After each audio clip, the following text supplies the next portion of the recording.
Որքան շատ եմ տեսնում, երբ որ հոգեբանական տարբեր խմբերում գրում են. ունեմ տագնապներ, ունեմ պանիկատականներ, կպչուն մտքեր, դեպրեսիա, ինքնասպանության մտքեր, հոգեկան լուրջ խանգարումներ, ինչ անեմ, ու այնտեղ շատերը գրում են միայն Աստվածաշունչ կարդա կանցնի կամ աղոթիր։ Այստեղ մի հատ հարց է առաջանում, էլի։ Ժողովուրդ ջան, լավ է, որ դուք հավատք ունեք։ Հավատքը հրաշալի ռեսուրս է, բայց այդ դեպքերում հավատքը մենակ չի օգնելու ձեզ։ Այսինքն, օրինակ, եթե մարդը ֆիզիոլոգիական խնդիր ունի, մենակ աղոթքը իրան ինչ է տալու։ Այստեղ պետք է ինքը դիմի բժշկի։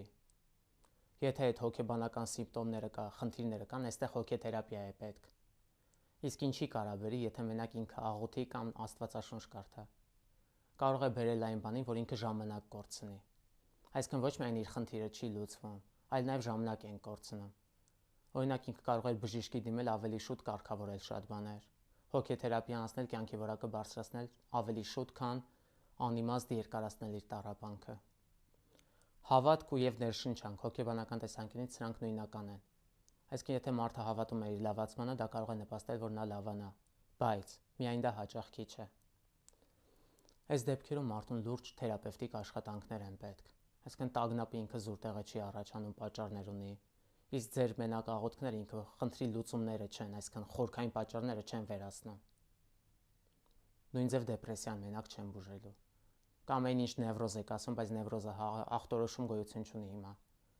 Այդ բոլորի համար թերապևտիկ աշխատանք է պետք։ Այդ բոլորի համար դեղորայքային բուժում է պետք։ Այս երկուսն է, որ ձեզ օգնելու է։ Ամբողջ աշխարհի փորձը դրան է բերել։ Սա կարող է բերել այն բանին, որ մարդը օրինակ ուռուցք ունենա, բայց միայն հավատքի վրա հույսը դնի ու մահանա։ Այն դեպքում, երբ որ պետք է դիմել քիմիոթերապիայի։ Հրաշալի է հավատալ, որ կլավանան, բայց դրան զուգահեռ պետքա, քան դեռ բժշկությունը հայտնաբերել է այսքան բան, պետքա մենք աշխատենք դրա հետ։